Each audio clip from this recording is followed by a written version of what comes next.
Bien, muy buenas noches, Annalí, César, Jesús, Rosario, Sonia, Víctor, ¿quién más? Christopher, David, además, muy buenas noches, 7:45 del día 5 de febrero del 2022.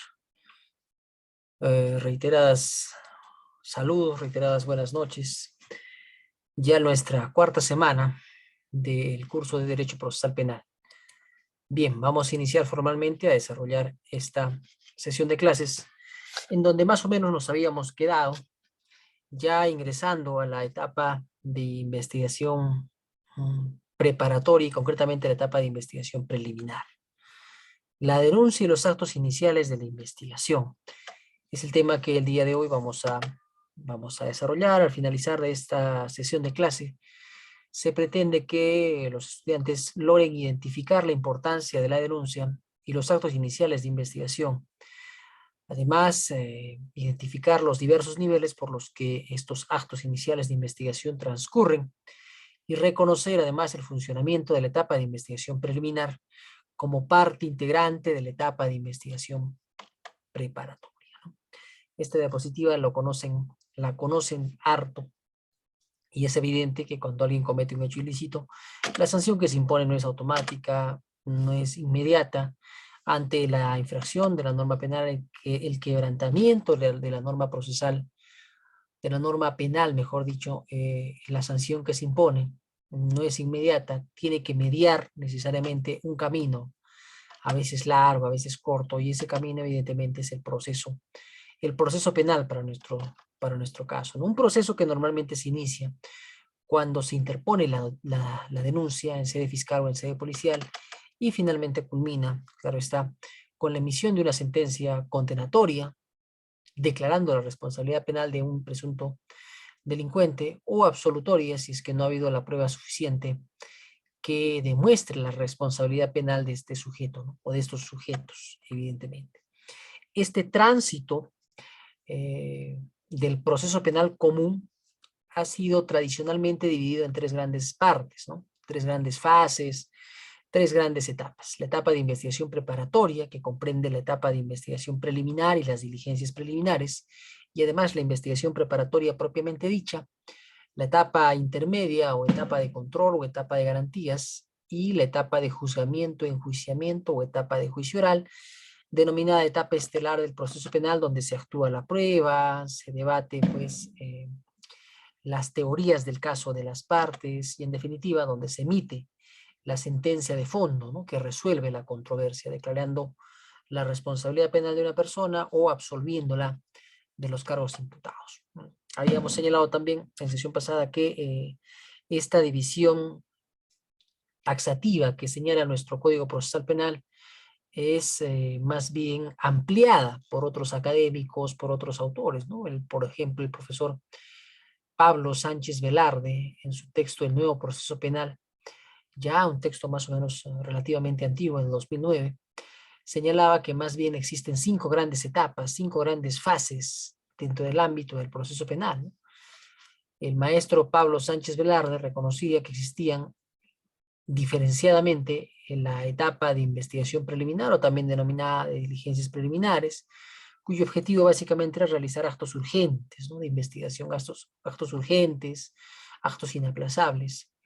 La fase de investigación preparatoria, que más bien ya determina la existencia de un hecho que probablemente sea ilícito y que amerite su investigación, donde ya se han satisfecho los requisitos de procedibilidad, se ha logrado identificar al presunto responsable del hecho o criminal y también se esboza un título de imputación más o menos interesante, ¿no? Y la etapa intermedia, que es donde ya se debate propiamente el requerimiento acusatorio formulado por el fiscal y que ha sido pues desarrollado en esta etapa de investigación preparatoria. Si es que el juez de la investigación preparatoria considera que el requerimiento acusatorio del fiscal cumple con los requisitos de forma y de fondo, dará cabida, dará pase a la siguiente fase del proceso penal, que vendría a ser la etapa de juzgamiento, etapa de juicio oral o etapa de enjuiciamiento, como dice el maestro César Eugenio San Martín Castro. Esta etapa básicamente es la etapa estelar del proceso penal, que puede ser desarrollada por un juzgado penal unipersonal o por un juzgado penal colegiado, ¿no? Dependiendo del tipo de delito que se esté procesando. Finalmente, esta etapa concluye con la emisión de una sentencia que condena o absuelve a una persona. En el caso de las condenas, esta sentencia debe ser ejecutada, vale decir, debe ser cumplida, ¿sí? Debe ser cumplida efectivamente. Si es que es condenatoria con internamiento en un establecimiento penitenciario, los entes ejecutores deberán hacer cumplir las órdenes, los mandatos del juzgado penal unipersonal o colegiado e internar a la persona en el establecimiento penitenciario que corresponda, ¿no? Si más bien se trata de una sentencia con el carácter de suspendida, implicará que la persona no ingrese a un establecimiento penitenciario, sino que más bien cumpla su condena en libertad, ¿no? Sujeta a la realización de determinadas reglas de conducta, ¿no? Pago de reparación civil, acudir mensualmente a rendir cuenta de sus actos ante el juzgado de investigación preparatoria, etcétera. En caso de que la persona no cumpla con estas reglas de conducta, evidentemente en esta etapa de ejecución, el juez de ejecución, que es obviamente el juez de la investigación preparatoria, pero ya en otra fase, el juez de ejecución podrá revocar esta pena suspendida y convertirla efectiva, previo requerimiento del fiscal. Por ejemplo, ¿no? Más o menos estamos resumiendo, en pocas palabras, las grandes etapas o fases del proceso penal, evidentemente, ¿no? Hasta ahí habíamos llegado brevemente. Y lógicamente en esta situación de inseguridad también es importante saber que los actos delincuenciales cometidos por diferentes individuos o fascinerosos se están acrecentando, ¿no? Últimamente ha salido una norma que ha declarado en emergencia incluso a Lima Metropolitana y al Callao por el alto índice de incremento en la delictuosidad, ¿no? Se pidió en alguna oportunidad, quizá o a manera de comentario, por parte de las autoridades arequipeñas también declarar a Arequipa en esa situación. Evidentemente la realidad es distinta, ¿no? En Arequipa hay criminalidad, pero no a esos niveles que se manejan en Lima o en Trujillo. Sin embargo, es una situación que probablemente en el futuro se suceda. Alain, adelante. Ok, pregúntale. En la etapa estelar prima la oralidad, ¿no es cierto? Y en base a eso el juez básicamente va a decidir. Pero lamentablemente los fiscales tienen sobrecarga laboral o en otro caso también tienen desinterés. En esa circunstancia, el denunciante puede tomar un papel protagónico eh,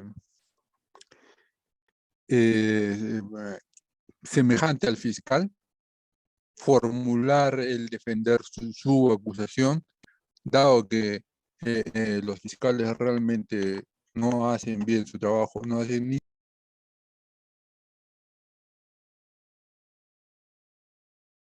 Bien, efectivamente, sí. El código habilita a que el agraviado, si se constituye en actor civil, puede ejercitar válidamente los derechos que le permitan perseguir la reparación civil a la que será merecedor, ¿no? Por la comisión de un hecho ilícito.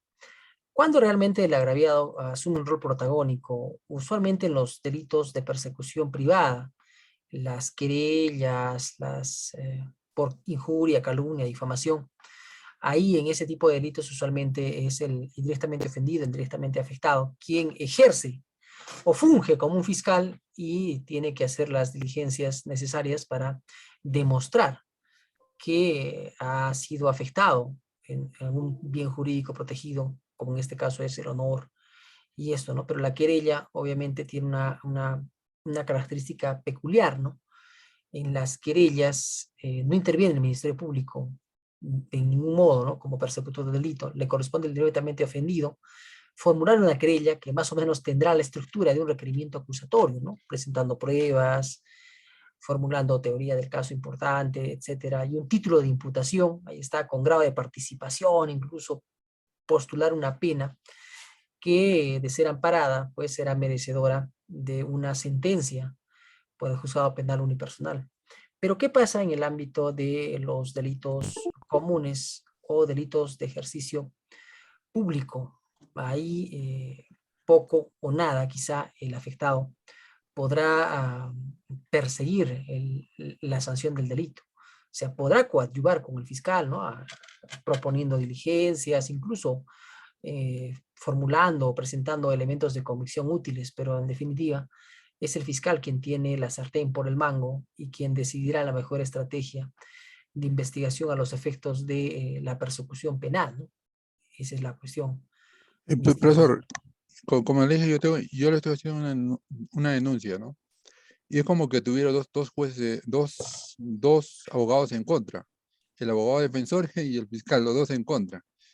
Porque antes había otro fiscal que sí estaba haciendo muy bien su trabajo y se puede decir que me estaba apoyando. Es como que tenga dos abogados en contra.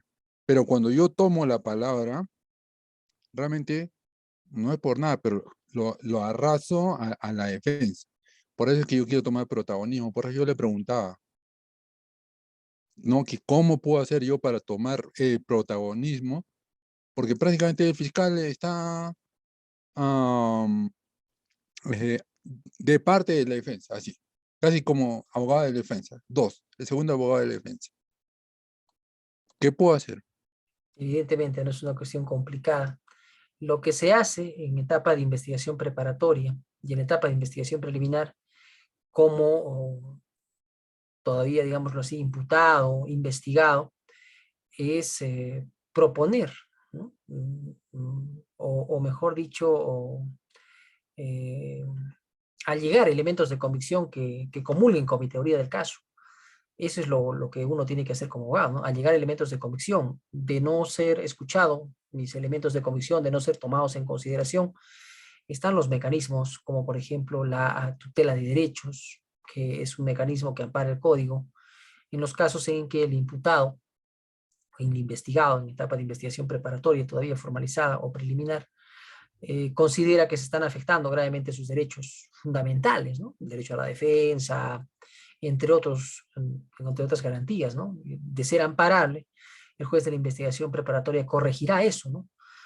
¿Qué sucede? Por ejemplo, existen muchas personas que están siendo investigadas por diferentes tipos de delitos y proponen la realización de diligencias, proponen pericias y a veces el fiscal, sea por desidia, sea por dejadez o sea porque no está de acuerdo con la tesis que está postulando la defensa, eh, mm, rechaza sin más las diligencias que está proponiendo esta defensa técnica. En mi práctica he visto que los abogados, para hacer valer este derecho, presentan tutela de derechos, ¿sí? Tutela de derechos a efectos de que el juez de la investigación preparatoria conmine al fiscal a que se pronuncie, ¿no? Se pronuncie respecto de la pertinencia o no de esta diligencia, de la conducencia de esta diligencia. Por ahí podría ir el camino, ¿no? Formulando una tutela de derechos en ese aspecto concreto, de no ser oído, claro está, de no ser oído. ¿Qué otro mecanismo tenemos? Evidentemente, ¿no? Frente a la negligencia, la desidia, un mecanismo que también es conocido ya por varios de ustedes y es la famosa queja, ¿no?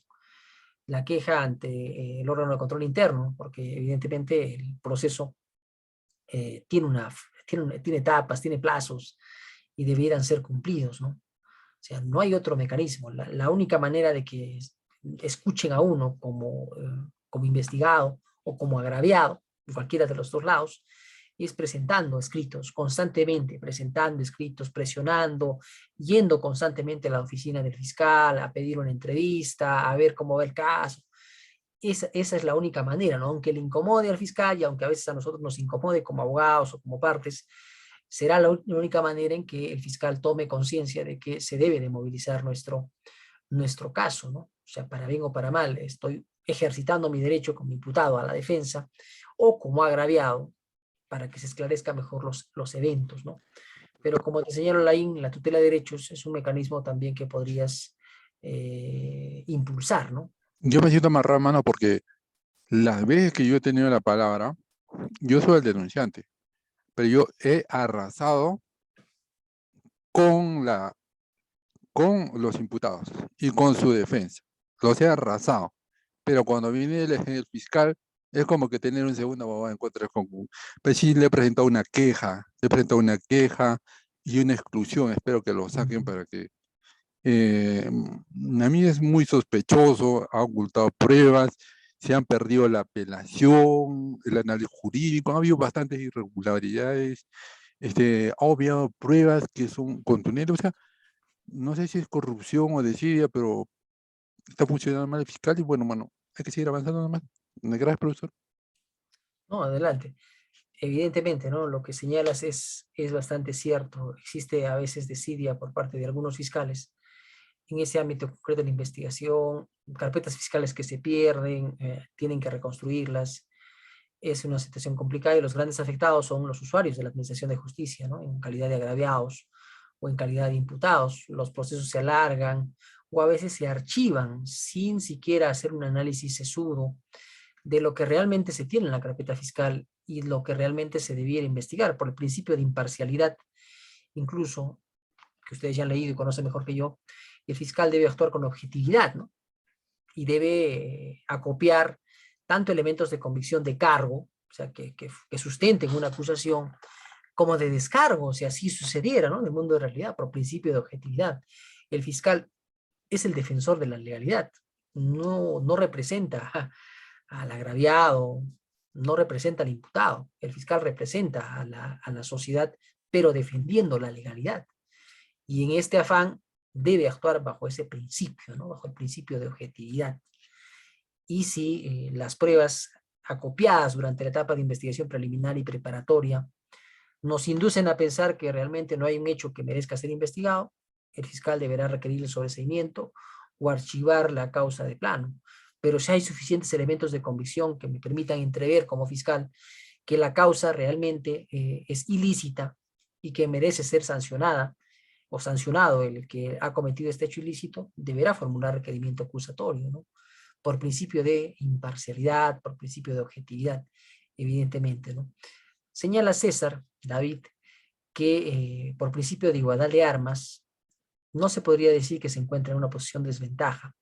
Sí, evidentemente, ¿no? O sea, el principio de igualdad de armas precisa que, en teoría, por lo menos, tanto fiscales, tantas defensas técnicas como imputados, tienen, tienen el mismo nivel de poder incidir en un u otro sentido respecto de si se formula o no una acusación fiscal. Evidentemente, ¿no? Este principio de igualdad de armas se asegura cuando el juez de la investigación preparatoria realiza incluso el control de requerimiento acusatorio frente quizás a una acusación descabellada, quizá abusiva, sin pruebas.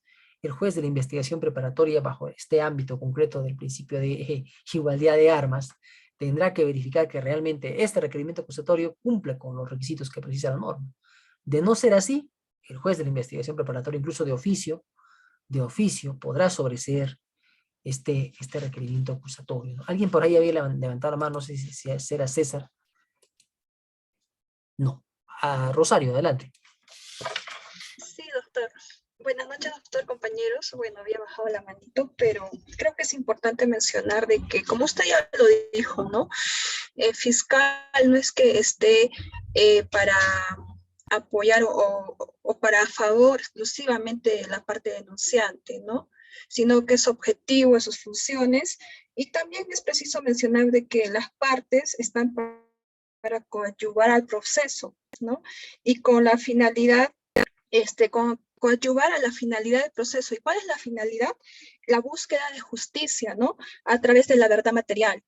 Entonces, los operadores de justicia también están para eso, ¿no? Coadyuvar con el proceso. Así es, evidentemente. Adelante. Profesor, pero eso es en teoría.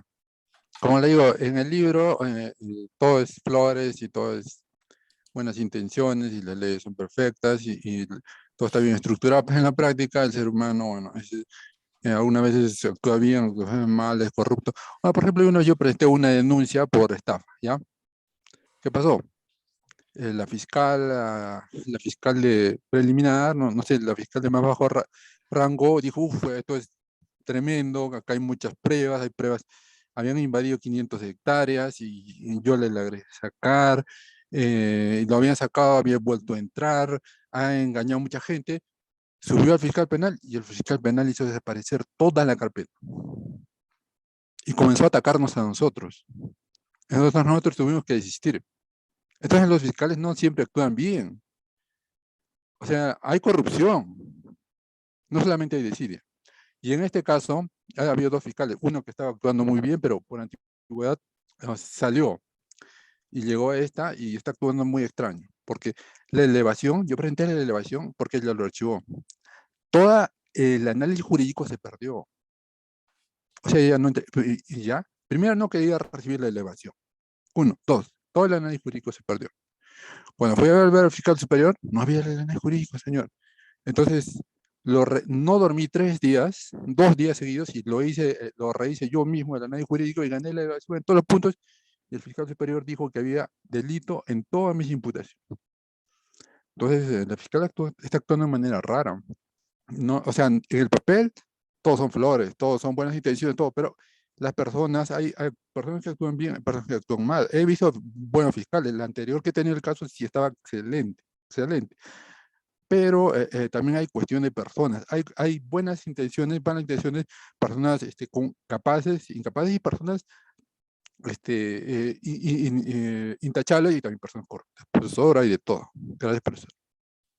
Sí, comparto todo lo que has manifestado. En esta viña del Señor, evidentemente, hay de todo, ¿no? Hay buenos fiscales, hay malos fiscales, hay fiscales conocedores de los casos, de la estrategia de investigación, hay otros que recién están aprendiendo, y lamentablemente los grandes paganos somos los usuarios de la administración de justicia, quienes a veces también, lamentablemente, caemos en manos de abogados que tampoco conocen justamente estas etapas del proceso, estos recursos, estos mecanismos, para poder hacer avanzar adecuadamente el proceso hacia su cauce original, ¿no? Que es lograr una administración de justicia pues acorde a nuestros intereses, lograr, ¿no?, un resarcimiento en caso de que hayamos sido víctimas de algún hecho ilícito. En fin, ¿no? Evidentemente hay mucho mal elemento, no solo en la fiscalía, ¿no? En diferentes instituciones del Estado, o sea, hay también gente que realiza actos que no corresponden con la investidura de un magistrado, de un juez, de un fiscal, de un defensor público, etcétera, ¿no? O sea, la corrupción está a todos los niveles y esto es una verdad que no se puede negar. 3 personas habían levantado la mano. David, adelante, David. Y luego Rosario. Buenas noches, profesor, compañeros, buenas noches. Al respecto, usted justo manifestó lo que yo iba a indicar, ¿no? Que muchas veces en los casos se ve estos abusos de parte de los fiscales, jueces, porque el abogado defensor no conoce pues, las herramientas necesarias para garantizar un debido proceso y sobre todo para defender a su defendido, valga la redundancia, con las garantías procesales que indican tanto el Código Procesal, así como la Constitución Política, ¿no?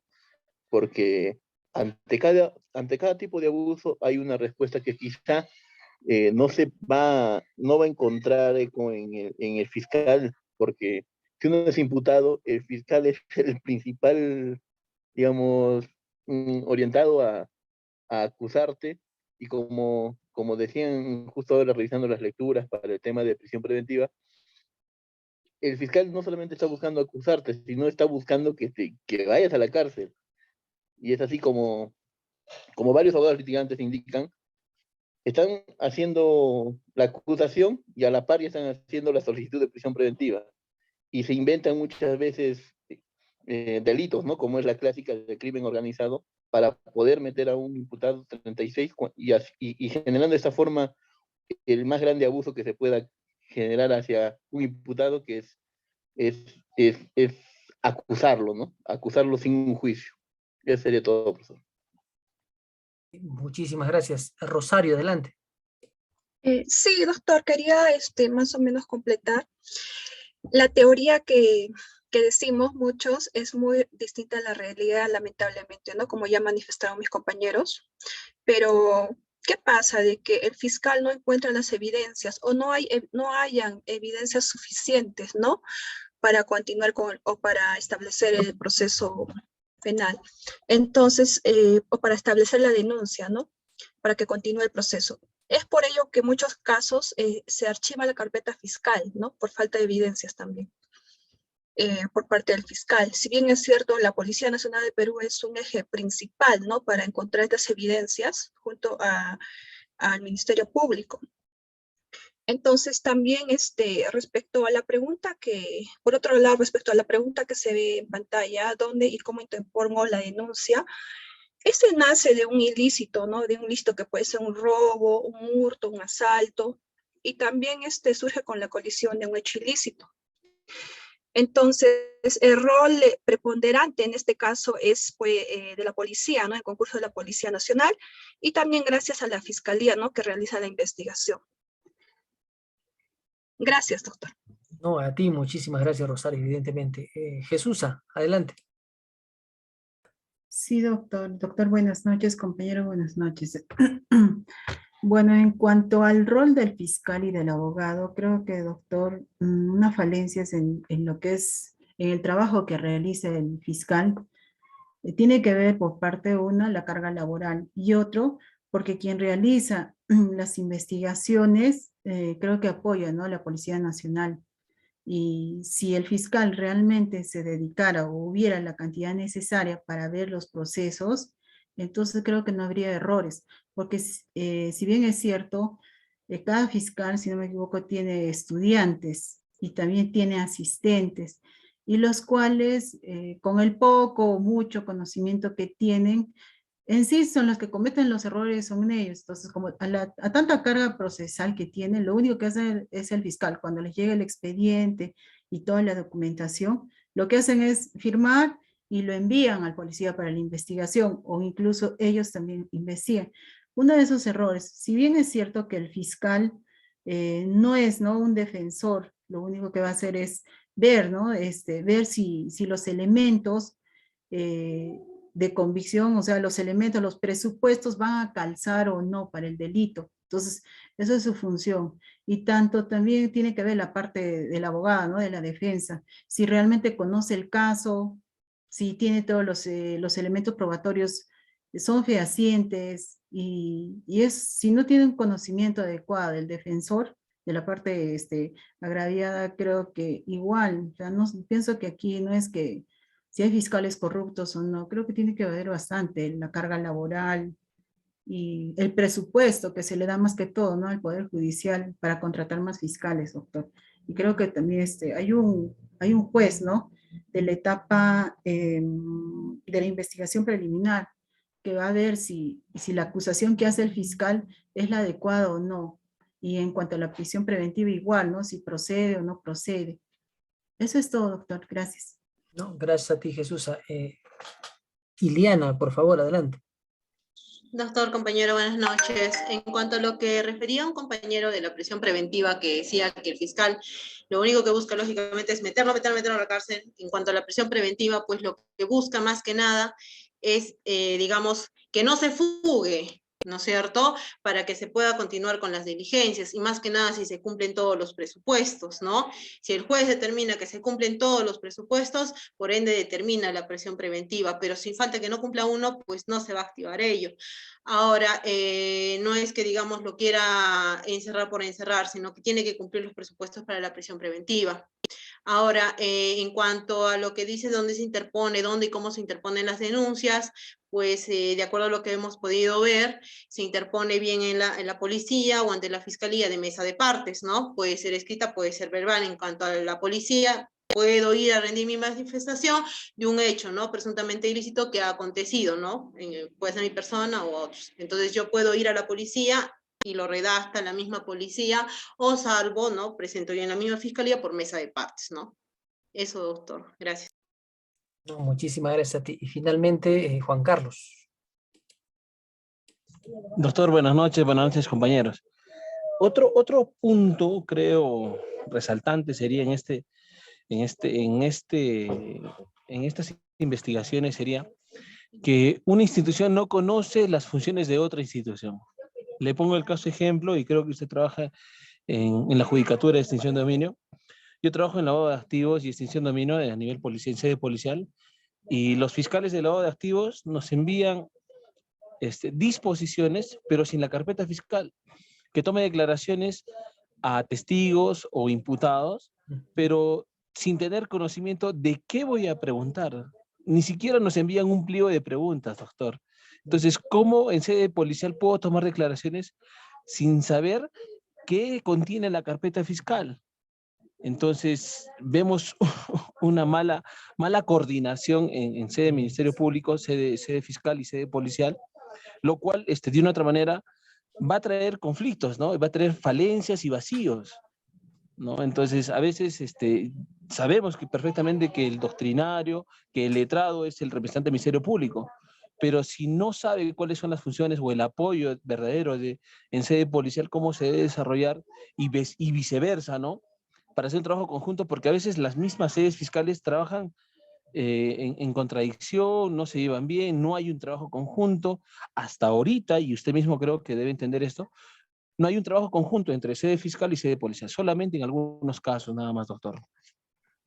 Y lo que tú manifiestas es bastante cierto y bastante preocupante, ¿no? O sea, el código precisa que en el caso de las diligencias preliminares hay dos vías, ¿no? Si el fiscal considera que las puede realizar en sede fiscal, emitirá la disposición de apertura de diligencias preliminares y dispondrá el plazo respectivo para tomar las declaraciones, recabar los documentos respectivos, etcétera. Pero si más bien la cuestión amerita la intervención de unidades especializadas de la Policía Nacional, ordenará, ¿no? Emitirá una disposición de apertura de diligencias preliminares, pero en sede fiscal, en sede policial, discúlpame.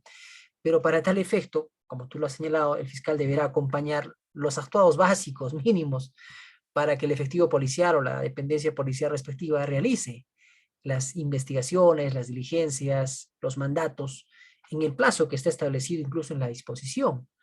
Esto permitirá, obviamente, manejar mejor los recursos y la logística policial, que ya de por sí también se encuentra bastante recargada con diferentes funciones propias de la investigación policial y además con investigaciones propias de otras dependencias. O sea, la Policía Nacional del Perú, como un organismo de apoyo a la investigación del delito, es un agente importante, ¿no? Pero que también se encuentra amarrado de manos y pies a veces por esa falta de presupuesto, esa falta de personal, esa falta de recursos.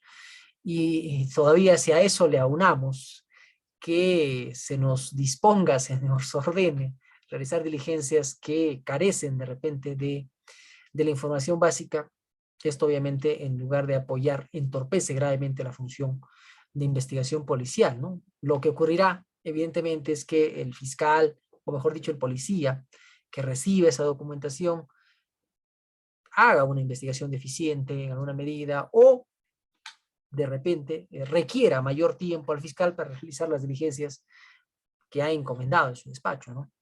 Es importante que existan pues mecanismos de interoperatividad, oficinas de enlace que permitan entender estas instituciones en sus mecanismos. En realidad, tanto el Ministerio Público, la Policía Judicial, la Policía Nacional del Perú, etcétera, los departamentos de criminalística y otras dependencias debieran trabajar interconectados, ¿no? Conociendo cada uno, por lo menos a nivel básico, la función que compete, ¿no? Para que esta administración de justicia, en el ámbito de la investigación por lo menos, encuentre el camino más adecuado, ¿no? De cara a lograr los objetivos para los cuales han sido creados estas instituciones. Evidentemente, habían levantado también, o han comentado, cuando deberían trabajar, evidentemente, ¿no? Tú lo has dicho mejor que yo, Rosario, se debería trabajar de manera articulada para lograr adecuadamente una administración de justicia mucho más célere. Alfredo, adelante. Doctor, muy buenas noches. ¿Me escucha usted? Fuerte y claro. Gracias. Sí, los compañeros han estado hablando básicamente de las diligencias preliminares, ¿no? Yo tengo una consulta. Doctor, sabemos muy bien que en las diligencias preliminares el fiscal en el proceso ordinario y en los delitos convencionales realizan, por ejemplo, los actos de investigación, ¿no? O ordena, ¿no?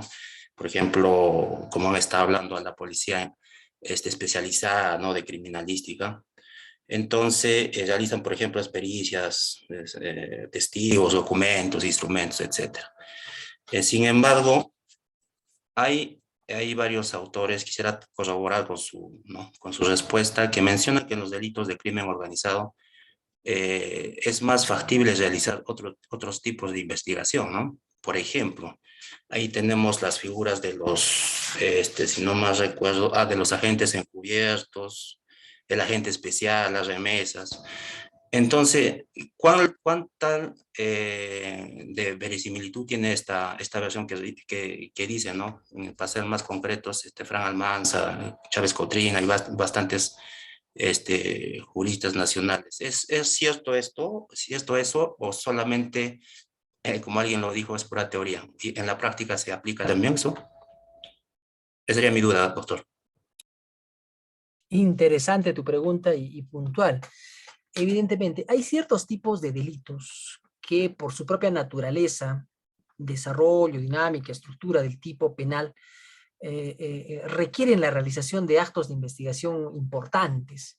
Por ejemplo, los delitos de corrupción de funcionarios, en donde los bienes jurídicos protegidos son bienes jurídicos propios del Estado, muchos de estos, ¿no? Muchos de estos son bienes jurídicos que afectan claramente la funcionabilidad, bueno, no, reputación, etcétera, del propio Estado. En los delitos de corrupción de funcionarios, tramitados por juzgados especializados en delitos de corrupción de funcionarios y por fiscalías provinciales, penales, corporativas, especializadas también en este tipo de delitos, se realizan diferentes diligencias, ¿no? O sea, mayor cantidad de actividades investigativas, distintas incluso, peculiares incluso, a los delitos denominados comunes. No es lo mismo investigar, por ejemplo, un hurto simple que un cohecho pasivo propio o cohecho activo en el ejercicio de la función policial o un delito de colusión, donde ya más o menos esboza una estructura de varios partícipes en el hecho criminoso. Igual en el delito de lavado de activos, también un delito que es bastante peculiar, ¿no? Que requiere la realización de un delito fuente incluso, y luego un delito subsecuente. O sea, por ejemplo, cuando yo trabajé en los juzgados especializados en delitos de corrupción de funcionarios en Puno, en ese tipo de juzgados, realmente todas las audiencias que se encuentran recogidas en nuestro código, que son más de 200 tipos de audiencias que se pueden hacer, se realizan en ese tipo de delitos.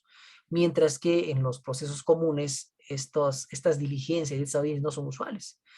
Caso emblemático que tenemos ahora, hoy en día, es el caso del arquitecto Elmer Cáceres Llica, el ilustre ex gobernador de Arequipa, en donde por una cuestión de delito de corrupción de funcionarios, organización criminal y demás, la Fiscalía está realizando varias diligencias y está apelando a varias figuras, incluso procesales, que le permitan indagar de mejor manera este hecho criminal, ¿no?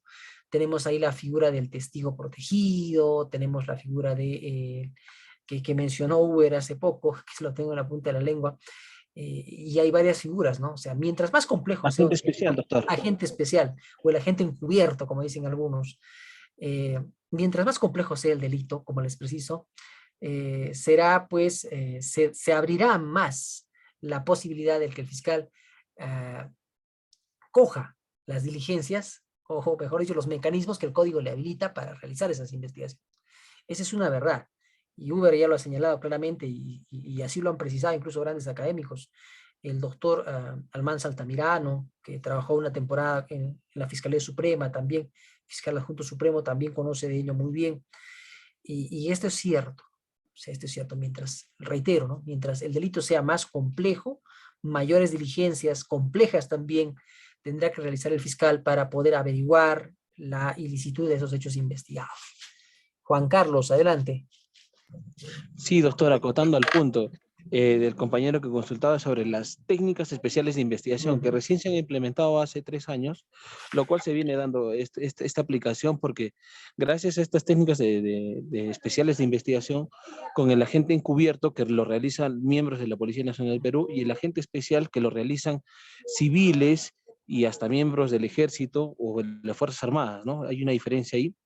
Sí se viene dando este caso, por eso usted mencionaba este caso emblemático académicamente hablando del tema del señor Elmer Cáceres Chica, ¿no?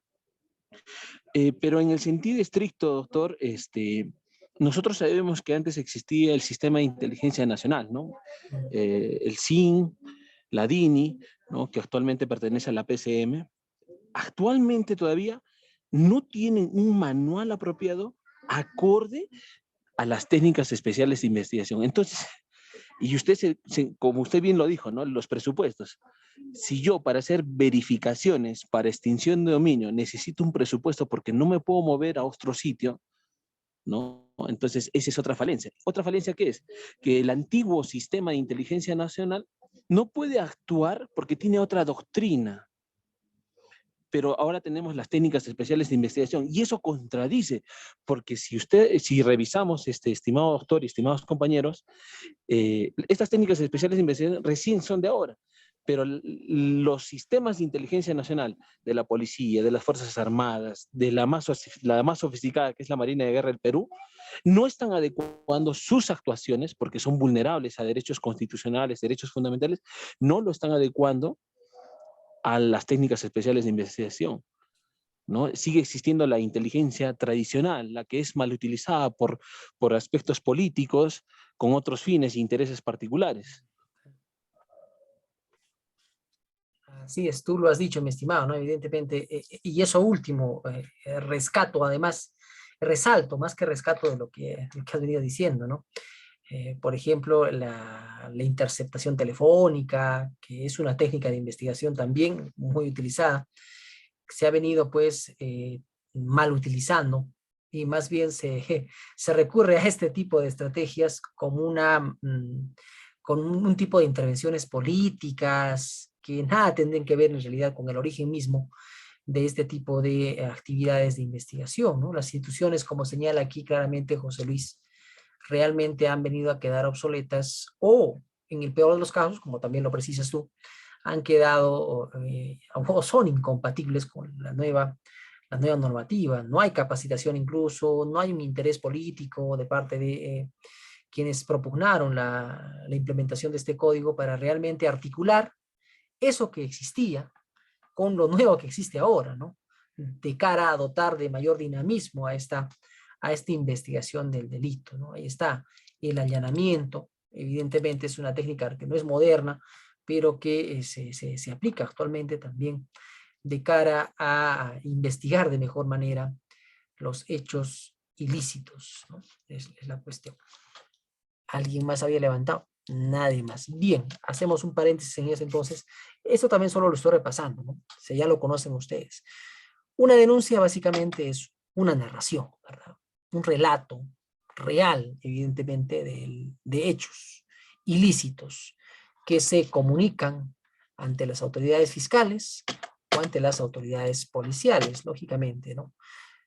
La denuncia es el punto de partida del proceso penal, pero la denuncia es una de las muchas formas por las cuales el fiscal puede tomar conocimiento de la comisión de un hecho realmente ilícito, porque el fiscal puede tomar conocimiento de la comisión de un hecho ilícito a través de varios mecanismos. Esos varios mecanismos reciben la denominación de noticia criminal o notitia criminis o noticia criminis, como quieran decirle, ¿no? Esta noticia criminal es una información, claro que sí, que es comunicada, que es puesta en conocimiento del representante del Ministerio Público por diversas instancias. Esta información puede ser remitida por el Poder Judicial, por ejemplo, los delitos de omisión a la asistencia familiar, ¿no? O sea, previamente a la comisión de este tipo de ilícitos se ha tenido que instaurar, como ustedes saben, un proceso por alimentos, donde una persona ha tenido que ser sentenciada a cumplir con un pago determinado de alimentos y no ha cumplido.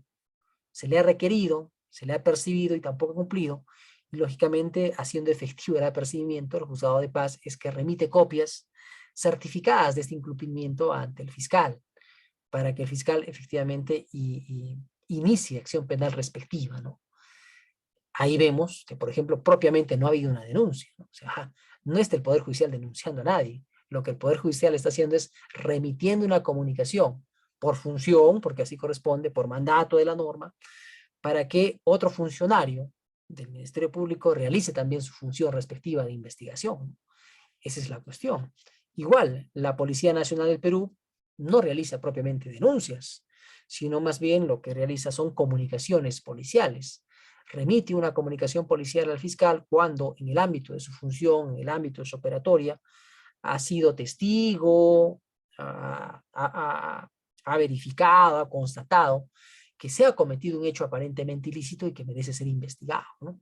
Como cuando, por ejemplo, hacen una redada, una batida, no lo sé, por ahí por la avenida 54, por ahí por las garitas de salida de Arequipa Puno, Arequipa Moquegua, Arequipa Lima, etcétera, y de repente encuentran droga camuflada en los equipajes de una persona. Ahí nadie denunció nada, pero la policía, por propia funcionalidad, por propia operatoria, debe anotar esto como una ocurrencia que merece ser comunicada al fiscal para que realice la investigación respectiva o disponga se realice la investigación que corresponda, ¿no? Ahí vemos que tampoco hay propiamente una denuncia. Igualito, ¿no? Creo que Alain había mencionado, ¿no? De un fiscal que tiene un rango menor, etcétera.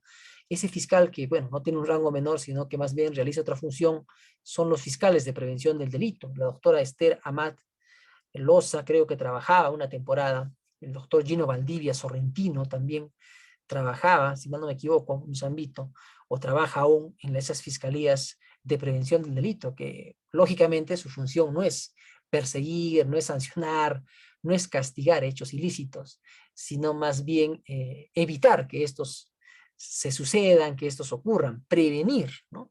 De ahí que en Navidad, por ejemplo, ahí en los centros comerciales, estos fiscales estén constantemente yendo para verificar ahí los, ¿cómo se llama? Fluidos eléctricos, etcétera, ¿no? Y de sucederse un hecho aparentemente ilícito, pues ellos más bien remiten, ahí está, remiten, no denuncian, remiten la carpeta fiscal que ellos han iniciado con todos los actuados respectivos al fiscal de turno para que éste verifique, califique y formule acusación si así corresponde, ¿no? Porque a él le corresponde, al fiscal penal, no al de prevención del delito. Igual, los medios de comunicación propiamente no realizan una denuncia en el sentido estricto del término, sino que más bien comunican, informan de la posible comisión de hechos ilícitos y el fiscal por comunicación de los medios de prensa podría iniciar una acción, una investigación preliminar, ¿no? Por ejemplo, el caso Repsol. Todos hemos sido testigos ahí en la televisión de cómo es que Repsol ha contaminado las playas de Ancón y demás, con historia que ustedes ya conocen mejor que yo. Y es obviamente el fiscal de turno habrá tenido que inmediatamente concurrir al lugar de los hechos, verificar la ocurrencia real de esos hechos, etcétera, sin que haya existido propiamente incluso una denuncia, ¿no? Por propia función. Y otro de los mecanismos más usuales, más conocidos por nosotros, es la denuncia, ¿no? Donde el directamente ofendido, el directamente agraviado, comunica la comisión de hechos ilícitos al fiscal. O sea, la noticia criminal reviste muchas formas. La denuncia es una más, quizá la más importante, pero no es la única, ¿sí? No es la única manera de iniciar un proceso penal, ¿no? No es la única manera. Esta cuestión implica que la denuncia obviamente no es sinónimo de noticia criminal, es una de las muchas formas por las que el fiscal toma conocimiento de la comisión de hechos ilícitos, ¿no? La regulación de la denuncia se encuentra ampliamente desarrollada en los artículos 326, 327 y 328 del Código Procesal Penal y que ustedes conocen también mejor que yo, solo lo estoy un poco repasando. La denuncia es un relato, una narración real, más o menos verídica, que se realiza ante las autoridades fiscales o policiales por las cuales les comunicamos la comisión de hechos presuntamente delictivos. De ser posible, claro está, señalamos las circunstancias de desarrollo, de ocurrencia de este hecho ilícito, identificamos también de ser posible al presunto autor o autores del hecho.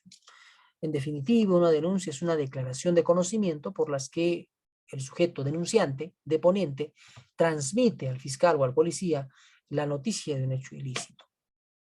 La denuncia, en ese ámbito concreto, es un derecho ciudadano, ¿no? Que implica que cualquier persona mayor de edad, en uso de sus derechos civiles y políticos, está en capacidad de interponer denuncias, ¿no? Hay también en este aspecto de la denuncia excepciones, ahora último con la implementación de la ley 3636, si mal no me equivoco, la ley... Adelante, Doctor, adelante. se refiere a violencia contra la mujer e integrantes del grupo familiar. Eso, 30364. 30364. 3364, gracias. Esta ley justamente ha precisado incluso que menores de edad pueden acudir y denunciar hechos que son pues en los cuales son afectados, en los cuales son agraviados, ¿no? Ahí vemos a que se hace un distingo particular, pero solamente para esos casos, ¿no? Pero en general, lo usual es que quien denuncia sea una persona mayor de edad en uso de sus derechos civiles y políticos, ¿no? Y la excepción es la que ha señalado vuestra compañera, no sé cuál es su nombre. ¿Cuál es tu nombre? Discúlpame.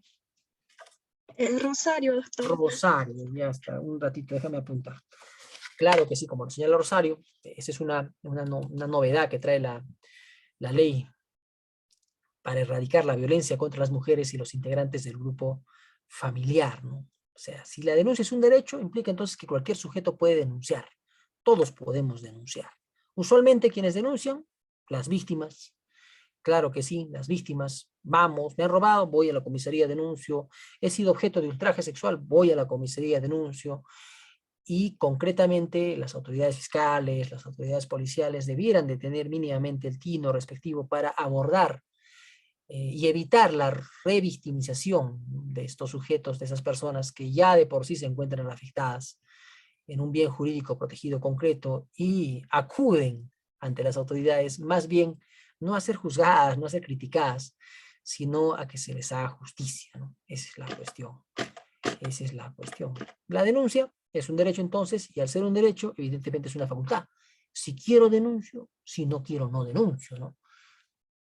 Es la cuestión. O sea, si yo me golpea, digamos, mi esposa, me revienta la cara, y yo no quiero denunciar, no lo denuncio. Si otro denuncia por mí, buena hora, ¿no? Pero si yo no quiero, porque es un derecho, no pasa nada, ¿no? Si me roban mi celular de 50.000 soles y yo no quiero denunciar, pues no lo denuncio, ¿no? Porque la norma señala que es un derecho. Y si es un derecho, yo lo puedo ejercitar como no lo puedo ejercitar, ¿no? Esa es la cuestión. Sin embargo, la norma también precisa que hay cierto grupo de individuos que sí están obligados, ellos sí están obligados por ley. Para ellos no es un derecho, para estos sujetos es un deber denunciar. Más bien el no denunciar para estos sujetos acarrearía cierto tipo de responsabilidades civiles, penales y hasta administrativas, ¿no? Dependiendo. ¿Quiénes están obligados a denunciar? Los profesionales de la salud, los profesores de los centros educativos y los funcionarios públicos, pero con la tingencia de que los hechos que presencien deban sucederse en el ámbito concreto del ejercicio de sus funciones, ¿no? O sea, de ahí que, por ejemplo, en los hospitales, grandes hospitales de Arequipa, Honor Delgado, Bienheche y otros, exista siempre una garita policial, ¿no? Que esté siempre atenta para recepcionar las denuncias o las comunicaciones que realizan los profesionales de la salud, ¿no? En el ámbito de su función. Los profesores también tienen que realizar esta situación concreta y denunciar hechos de violencia que testifiquen o de los que tomen conocimiento en el ámbito concreto de la función educativa, ¿no? Viene un niño de repente con la espada ensangrentada, un rostro amoratado, o sea, el profesor no puede hacerse la vista gorda.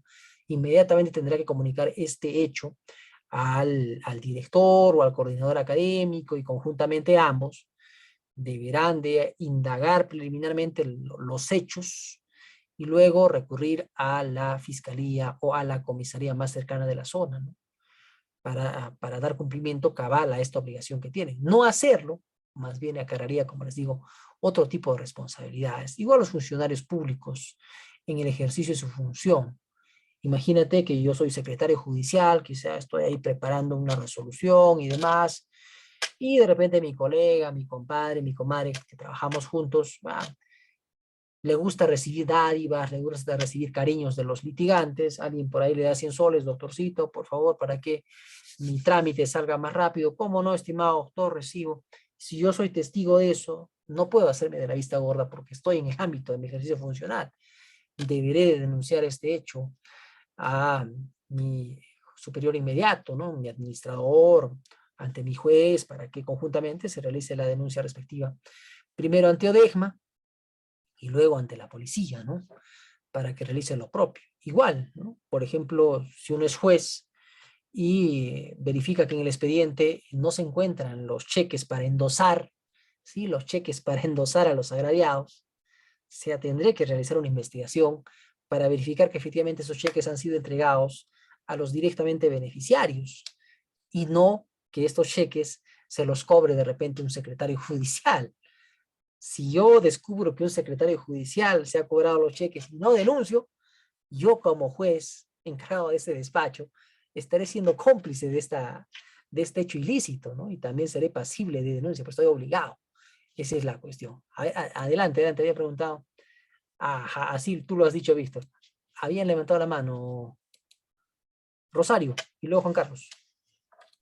Sí, doctor, justamente sobre lo que usted mencionó, ¿no? Que los docentes también deben comunicar si en su centro educativo se dan este tipo de casos de violencia hacia los niños.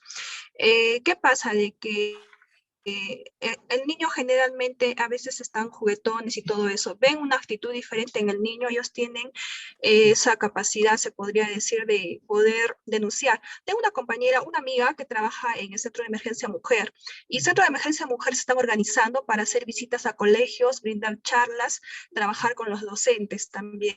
En Arequipa ya se han dado esos casos. Ha habido casos ya donde los docentes han contribuido, ¿no? Para hacer este tipo de denuncias.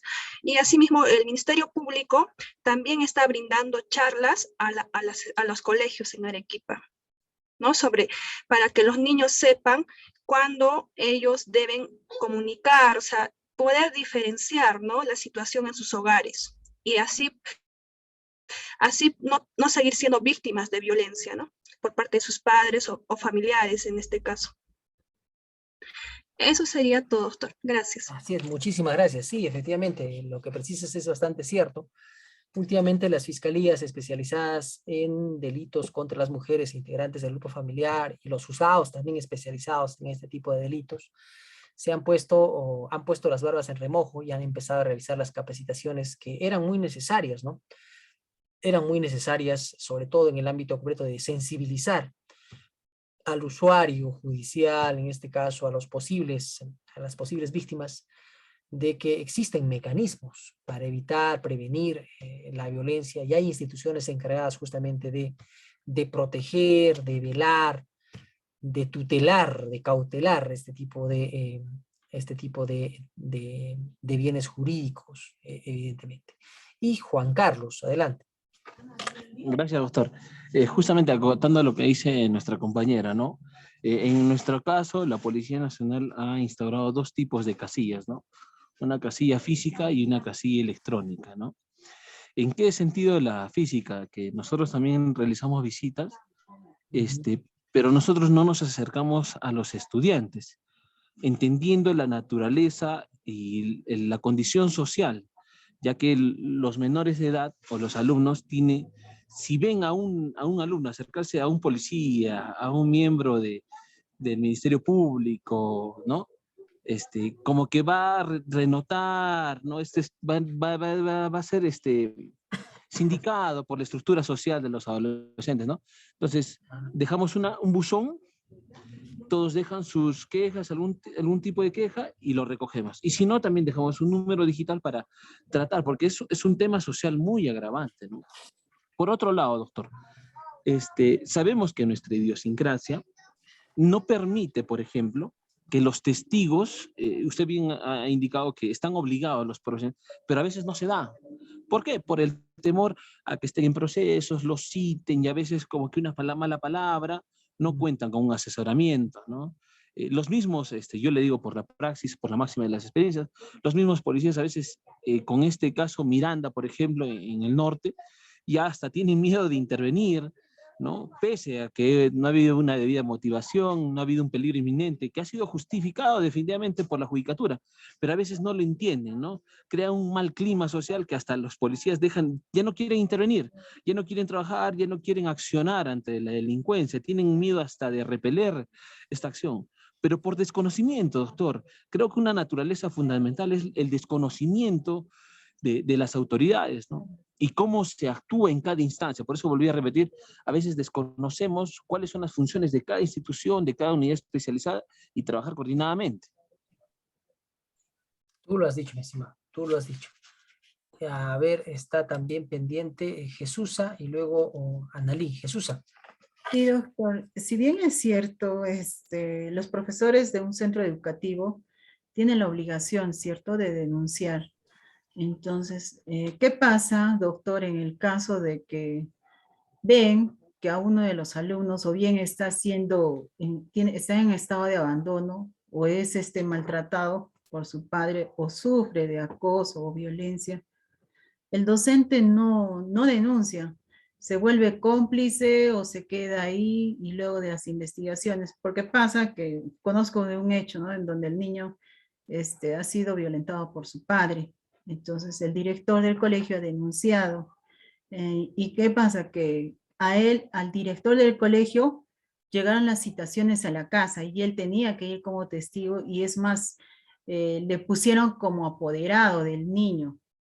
Entonces, ¿así procede, doctor? ¿O cómo procede en ese caso? Porque si uno denuncia, y fue engorroso porque hasta ahora está en esa situación, y entonces él agarra y refiere, dice, no, ni más me vuelvo a meter en esto porque si lo puso como apoderado y tiene que ir constantemente, incluso cuando se ve que el niño está en estado de abandono, lo mandan a la guardería, al orfanato, creo, lo que lo sacan, ¿no?, de su casa. Así es, ¿no? Las fiscalías de familia son las encargadas ya de realizar esos estudios sociales y toda la Exacto, cuestión, ¿no? Pero qué curioso que hayan puesto al profesor como su sí. apoderado, ¿no? Esto implica que Exacto, le es pusieron. un Pero ¿qué pasa, tutor doctor? Si, o algo ajá, así. si es, como le digo, si es violentado el niño, porque normalmente se ve en las instituciones públicas y el docente ve que el niño está, ya digamos que sufrió de violencia, o sea, ha sufrido de una violación sexual, y el docente encargado, tutor, no comunica o no denuncia, en ese caso, que se queda ahí como es obligación de denunciar, ¿no? Evidentemente, ¿no? O sea, si un docente conoce, ¿sí?, ha sido testigo, conoce de un hecho que es materia de denuncia y no lo comunica, evidentemente este profesor puede ser pasible también de otro tipo de acciones, ¿no? Administrativas en primera instancia, por parte de su coordinador, por parte de su director, Ujú. etcétera, y hasta incluso penales, evidentemente, ¿no? Dependiendo del tipo también de omisión que está ejecutando, ¿no? Porque está omitiendo realizar algo que la ley le obliga, ¿no? Un Exacto. delito de omisión de funciones, porque es una omisión que está realizando.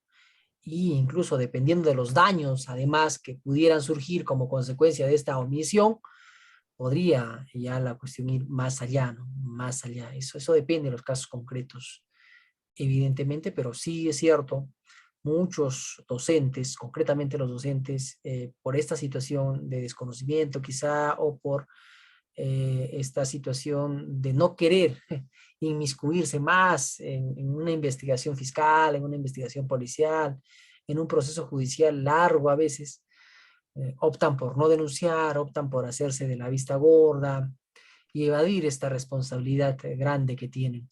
Es cierto lo que tú precisas. Iliana, adelante. Doctor, en esa misma línea que comentaba justamente mi compañera Jesusa, yo justamente trabajé en un colegio evangélico, en el cual justamente se presentaron dos casos, uno en sí de maltrato, pero el otro era por violación, ¿ya?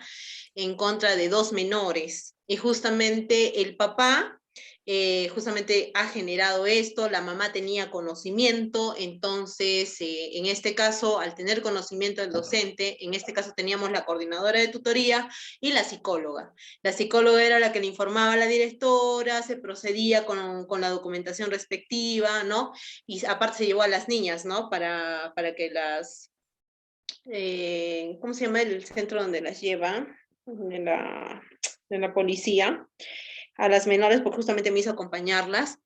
En este caso, digamos, si son varios encargados y como dices, tienen el conocimiento, saben, y como dicen, no denuncian, entonces serían más todavía.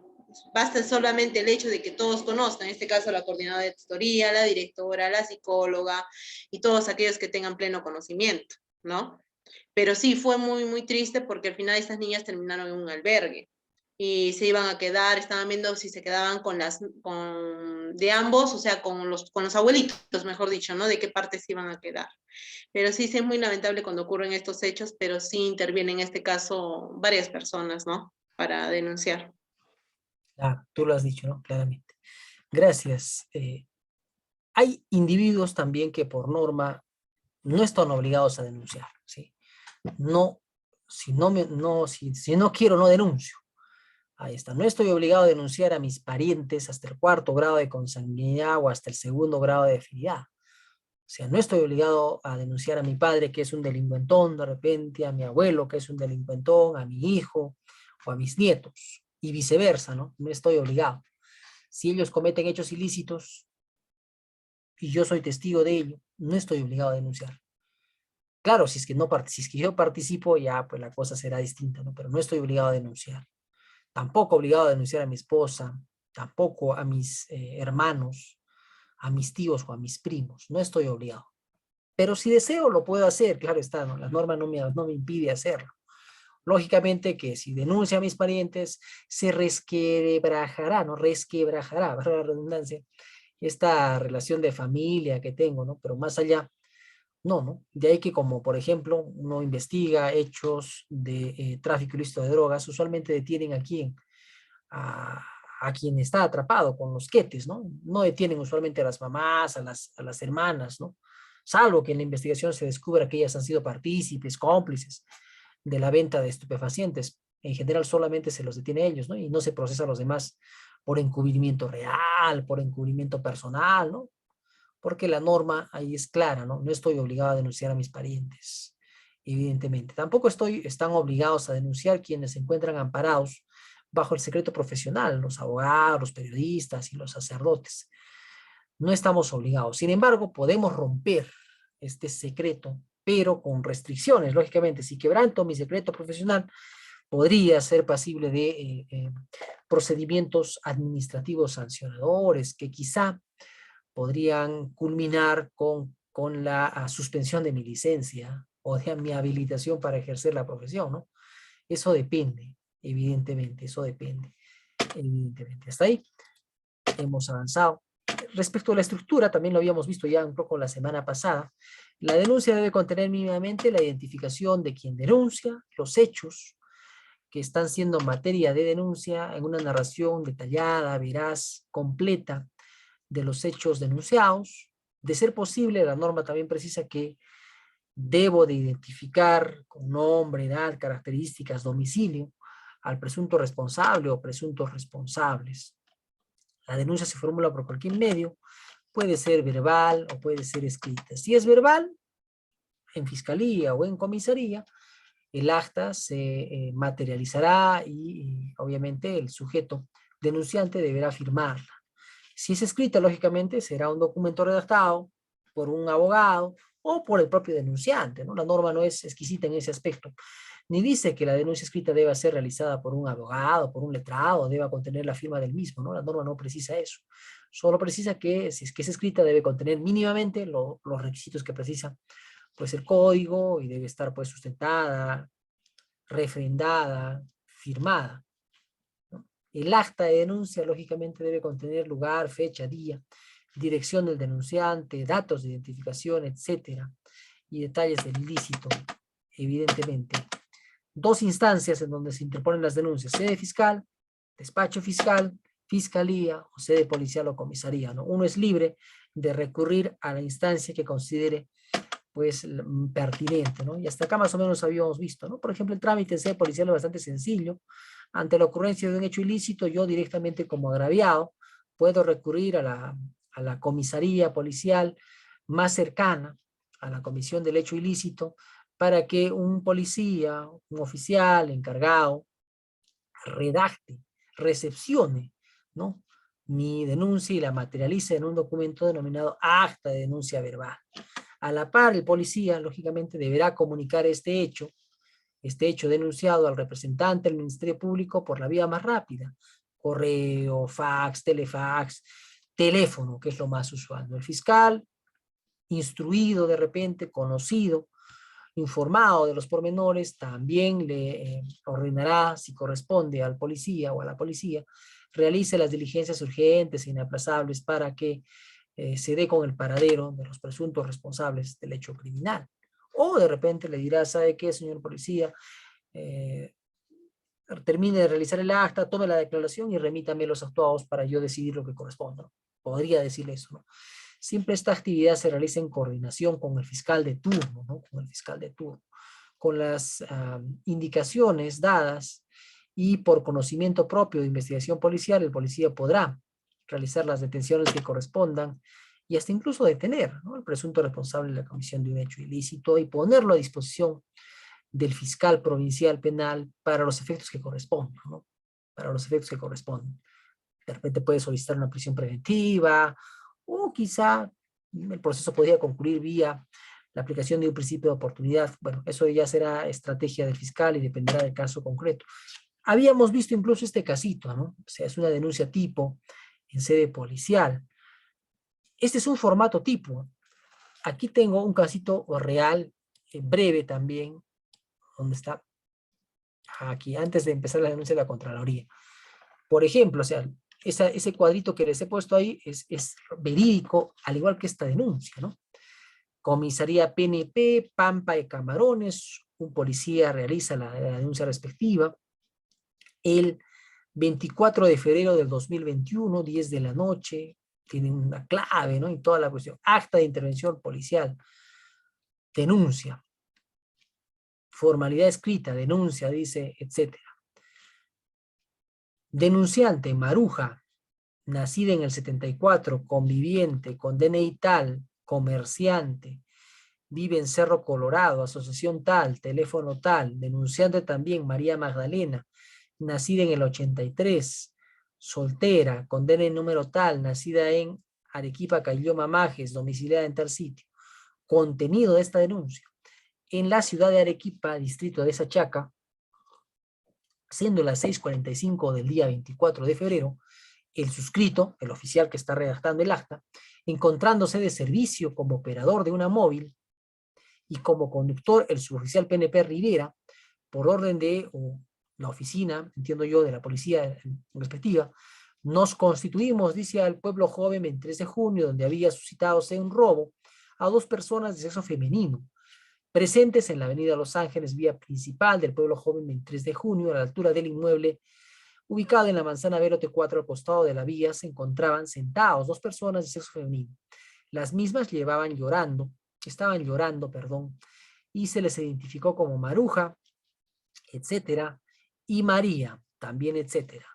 Las mismas manifestaron que a las 4:50 aproximadamente de este día, del terminal de minivan de Perbus que sale al Pedregal, tomaron un taxi marca Kia Picanto rojo, taxi Mega Tiabaya, con color de casquete amarillo, no recuerdan la placa, en el cual era conducido por una persona de sexo masculino, con las siguientes características: 28 años, delgado, trigueño, pelo lacio corto, 1,65 de altura. No recuerdan más características, las mismas que se dirigían, dice, a sus domicilios, ¿no?, al abordar ese taxi. A la altura de la avenida Primavera, el vehículo ingresó a un callejón de trocha, tierra, lugar desolado, donde el vehículo se detiene a la altura de las chacras. Se suben 2 personas de sexo masculino por ambas puertas posteriores del vehículo, agarrándola del cuello y no dejando que respire. Aún, entiendo yo, ya con la mascarilla le tapó los ojos a la señora Maruja, que se encontraba sentada detrás del conductor, y le apuntaron con una pistola a la señora María, que se encontraba al costado de la señora Maruja. Hicieron que se agache y también le apuntaban con una pistola. Recuerdan que estas dos personas eran de contextura gruesa, morenos, tez morena, no pudieron observar más, les pidieron plata y les amenazaban de muerte. A la señora Maruja le sustrajeron su cartera con 520 soles y monedas en cantidad de 6 soles aproximadamente. Y a la señora María le quitaron su canguro, en el cual tenía un celular y 70 soles, y sus tarjetas del Banco de la Nación y Caja Arequipa. Las continuaban amenazando de muerte. Una de las personas le decía a la otra que le revisen, que les entreguen sus claves de sus tarjetas, que buscarían a sus familias para que las maten, que por temor les entregaron la cantidad de 5,000 soles, etcétera, ¿no? O sea, este tipo de documentos obviamente son denuncias o son formatos tipo que utiliza la Policía Nacional de Perú y que ya se encuentran ampliamente sistematizados en sus bases de datos, ¿no? ¿Se reúnen los requisitos mínimos que señala la norma? Claro que sí.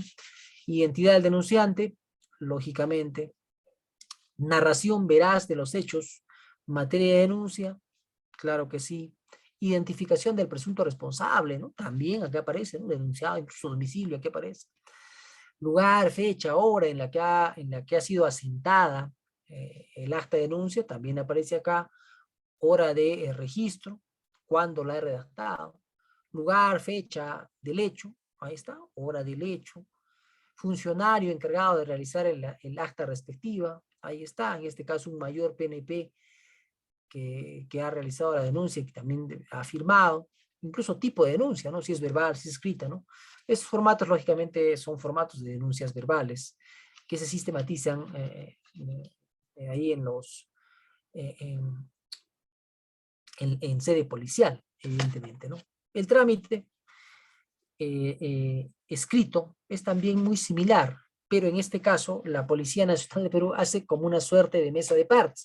Cuando alguien presenta una denuncia escrita, más bien a la policía, lo que hace el efectivo policial encargado de recibir esta denuncia es lo siguiente: el agraviado puede presentar denuncia escrita ante la mesa de partes de la Policía Nacional de Perú. El oficial de policía se encargará pues de registrar en el registro respectivo la denuncia escrita y asimismo de corresponder del contenido mismo de esta denuncia, comunicarse con el representante del Ministerio Público para que tome conocimiento de que en la dependencia policial a horas tal se ha interpuesto esta denuncia escrita por fulanito de tal.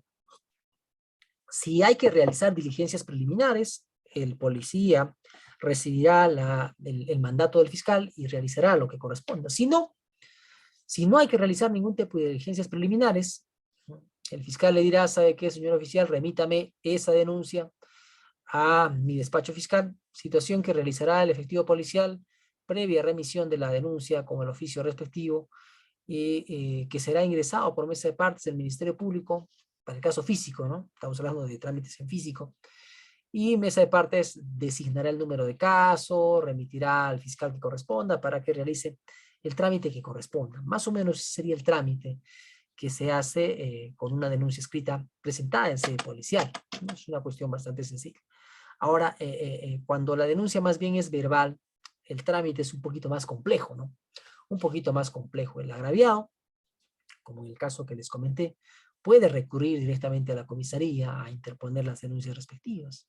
El oficial de policía será el encargado de materializar esta denuncia verbal en un documento denominado acta de denuncia verbal, ¿no? A la par, se comunicará directamente con el representante del Ministerio Público, quien, si así lo considera, dispondrá que se realicen diligencias preliminares, indicándole el plazo, tiempo, modo, cantidad, etcétera, de las mismas al oficial de policía.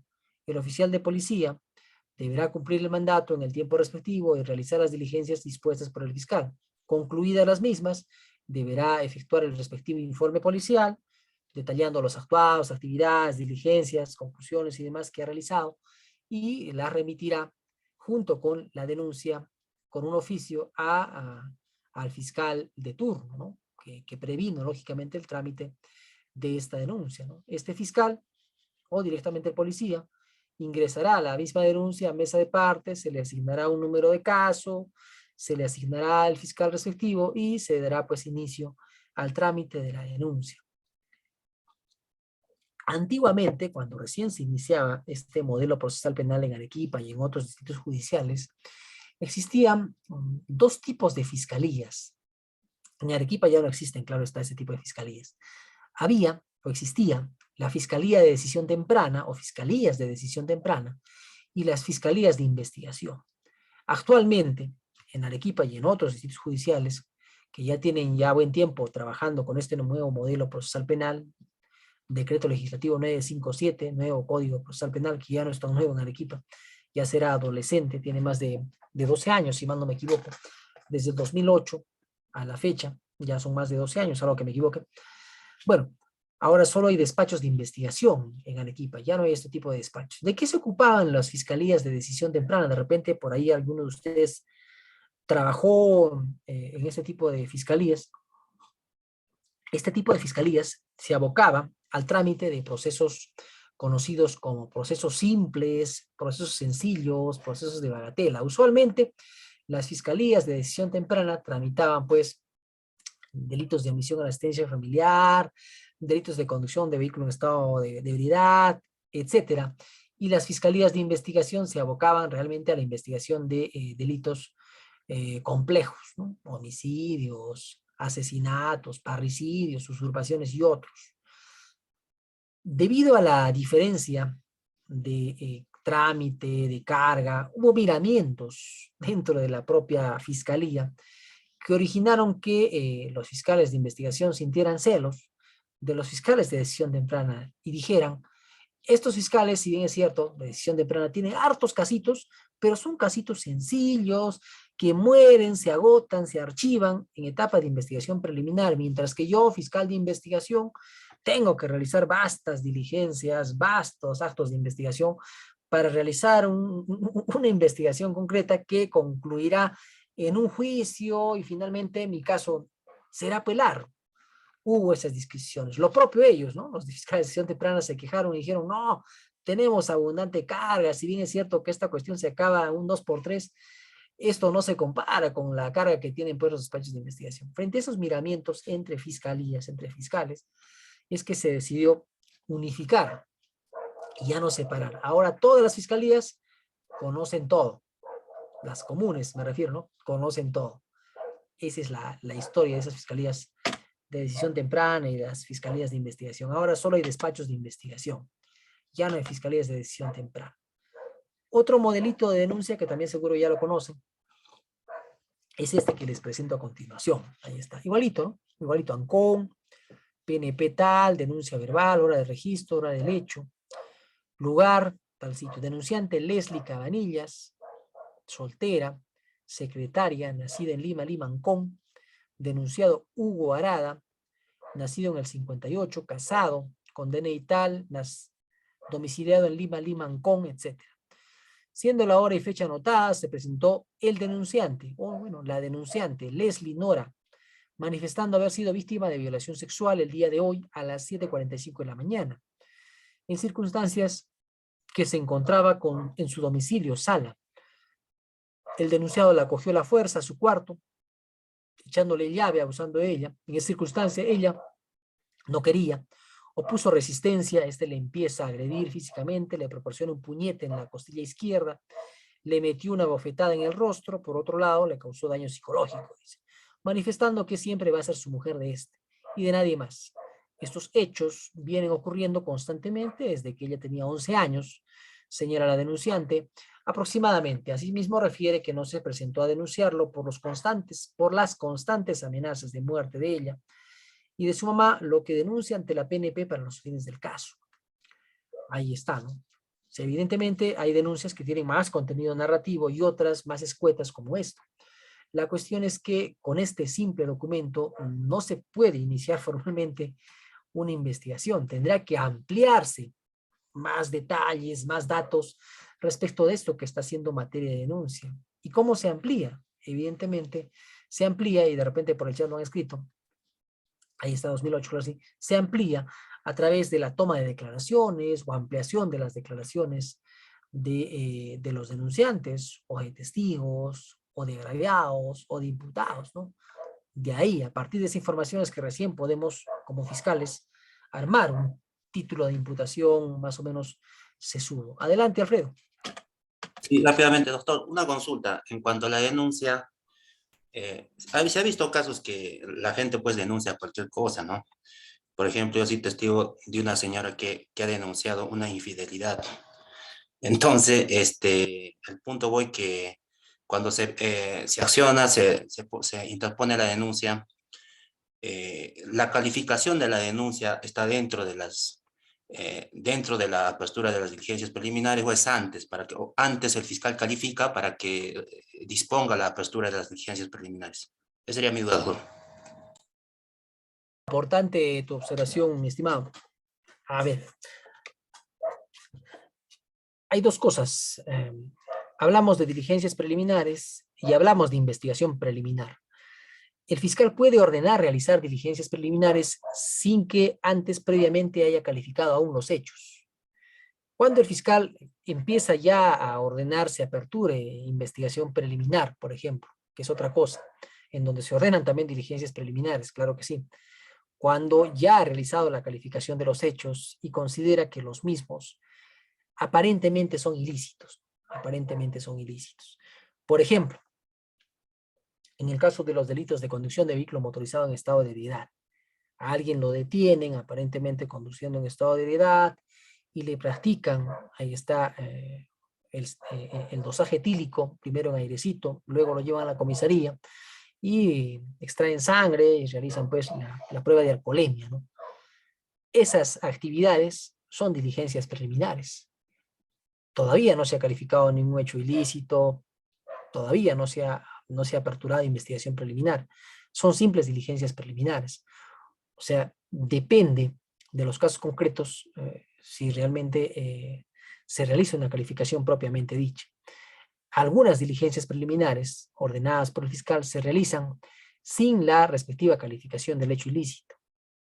Cuando se requiere que se califique un hecho, cuando ya el fiscal ha ordenado se aperture investigación preliminar con una disposición de apertura de investigación preliminar. Esa es la cuestión, mi estimado Alfredo, ¿no? O sea, el fiscal califica los hechos y dispone se apertura investigación preliminar y ordena ahí se realicen diligencias también, ¿no? Diligencias. Sin embargo, hay otros hechos que por su propia naturaleza ameritan que más bien se realice antes diligencias preliminares, antes de calificar incluso los hechos, ¿no? Antes de calificar incluso los hechos, como en el caso que te he comentado. César David Monge Rodríguez, adelante. Gracias, doctor. Buenas noches, compañeros. De repente va por ahí, por lo último que acaba de decir sobre las diligencias preliminares, cuando la ocasión lo amerita, ¿no? Cuando los hechos, sobre todo, lo ameritan. Por ejemplo, mi duda va sobre la obligación de repente o el deber de que se tomen más declaraciones o se profundice más sobre los hechos que se están denunciando, sobre todo en casos de quizás de violencia, ¿no? Casos de violencia contra la mujer, sobre todo cuando sucede que la misma persona que va a poner la denuncia, bueno, lo retira y bueno, a veces como que no se hace mucho caso de esto hasta que lamentablemente pues se convierte en una víctima y pierde la vida.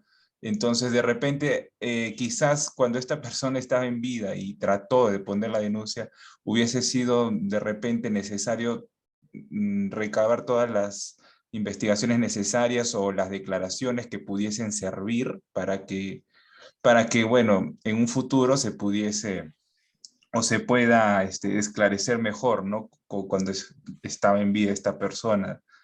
No es necesario o no hay unos casos en los que sea obligatorio de repente, ¿no? Poder tomar estas declaraciones para poder evitar de repente algunos vacíos o algunos huecos en las futuras investigaciones. Gracias. Importante tu aporte, ¿no? Esto de las diligencias preliminares, hablamos de diligencias preliminares, no de investigación preliminar, también obedece a una cuestión de discrecionalidad del fiscal, de estrategias de investigación del fiscal. Hay despachos fiscales que ya por propia experiencia y por ahorrar quizá tiempo y por ir investigando antes de que propiamente se inicie el proceso penal, que ordenan se realicen diligencias preliminares antes de calificar los hechos, y recién sobre la base de esto, adelantándose, digamos, a los eventos, deciden si archivan o si aperturan investigación preliminar. Hay otros despachos también por criterio, por estrategia, por discrecionalidad, que esperan aperturar la etapa de investigación preliminar para recién ordenar la realización de diligencias preliminares. O sea, no hay nada arreglado propiamente, así taxativamente, en el código que señale que se deben realizar en estos casos diligencias preliminares y en estos otros no. O sea, eso es obviamente estrategia del fiscal, ¿no? Y dependerá mucho de su nivel de experticia, en el caso concreto, para abordar mejor los casos.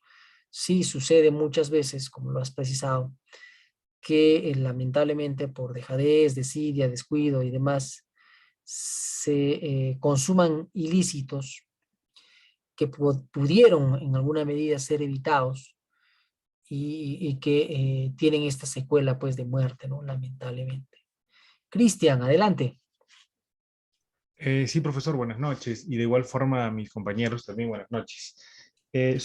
Yo quería, profesor, en todo caso, ya que estamos hablando de las diligencias preliminares, entender un poco y a ver si estoy en lo correcto. En todo caso, profesor, el fiscal va a determinar estas diligencias en la medida en la que se haya violentado o se haya, digamos, atentado contra un bien jurídico protegido. Si no hubiera eso, en todo caso, el fiscal simplemente no va a proceder. Como un compañero mencionaba, denuncian a la infidelidad. Eso definitivamente el fiscal no le va a dar procedimiento a eso, ¿verdad? Simplemente lo va a dejar de lado. Y quería comentar también, profesor, lo mismo pasa en las comisarías, porque uno suele ir a veces a denunciar y escucha, por ejemplo, ¿no? Yo tuve la oportunidad de ir a la comisaría y escuchaba que una señora estaba denunciando que su esposo había desaparecido. Pero en este caso el técnico que estaba en la comisaría le decía, señora, entonces esté segura, verifique que su esposo de repente no está en casa de un familiar o que no se ha ido con unos amigos, que esté de repente ahí ¿no? libando licor. Y eso era lo que quería comentar, porque le dije, señora, usted es ya la 7ª vez que viene a denunciar que su esposo está desaparecido, y siempre termina apareciendo, le dicen, ¿no? Entonces nosotros no podemos hacer todo, digamos, una búsqueda de una persona desaparecida, porque también además hay un plazo para eso. En todo caso, espere usted a que regrese a su esposo, y si no, vuelve usted a denunciar pues, la desaparición de su esposo. Entonces, como usted bien dice, profesor, también ya el expertise y digamos, esta experiencia que tienen en el caso de los policías y la fiscalía también en cuanto a la conducta del ser humano, porque a veces todo se quiere denunciar, y creo que no es tampoco de esa manera. Entonces ya saben qué cosas sí va a proceder o qué elementos sí, digamos, ya tienen la convicción para poder iniciar un trámite penal, ¿no, profesor? Eso es lo que quería comentarle en todo caso, y también a ver si estoy en lo correcto, que primero tiene que el fiscal ver que digamos, se ha violentado un bien jurídico para recién dar trámite. Esa era, profesor, mi consulta también. Gracias. Así es, gracias, estimado Cristian.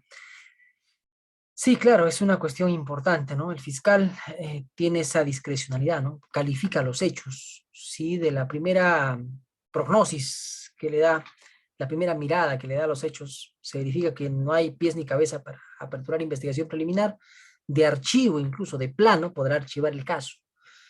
Así le habilita el código al fiscal, ¿no? Dando las razones, fundamentos por los cuales archiva, podrá archivar de plano si el hecho denunciado no constituye delito, por ejemplo, no es justiciable penalmente y otras circunstancias particulares. O sea, eso depende mucho de las circunstancias. Jesús, adelante. Sí, doctor. Doctor, tengo una pregunta, una interrogante. Bueno, el hecho es que tengo un conocimiento de un hecho ya en donde una persona se suicida en su casa, ¿ya? Va el fiscal, el policía para el levantamiento del cadáver. En la conmoción, el dolor de haber perdido un ser querido, entonces los familiares, porque el suicidio fue muy, o sea, fuera de lo normal. Incluso hubo un dinero de por medio. A las 2 semanas o a las 3 me cuentan que un familiar, su hermana viene de otro país, va a la comisaría, ya de la zona donde había ido policía, va y quería ver, ¿no? El parte policial. No sé si en este caso hay un parte policial o no. Entonces, de cómo es que habían encontrado el cadáver, en qué circunstancias, todo eso. Y le dijeron que no había ningún parte policial, o sea, no había, no habían relatado, ¿no? El hecho, cómo así, pues. Luego fueron, le dijeron, ¿sabe qué? Tú no puedes ir, los únicos que pueden ir son los parientes más cercanos, la esposa o los hijos, más no la hermana directamente. Y se quedó el hecho doctor ahí se quedó porque ya no quisieron hacer más.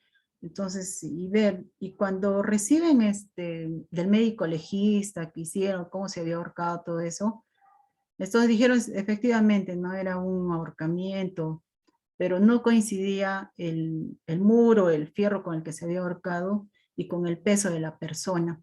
Pero que se quedó ahí, doctor. ¿Cómo, en esos casos, cómo se procede? ¿Hay una denuncia? ¿Tiene que ir a ratificar? Porque varias veces, doctor, también cuando, porque me han pasado robo, más o menos, en mis establecimientos, entonces siempre me ha dicho, tienes que ir al día siguiente a ratificar tu denuncia. ¿Cómo se hace en casos de suicidio cuando hacen en un domicilio? Bien, interesante tu Gracias, pregunta. doctor. Claro que sí.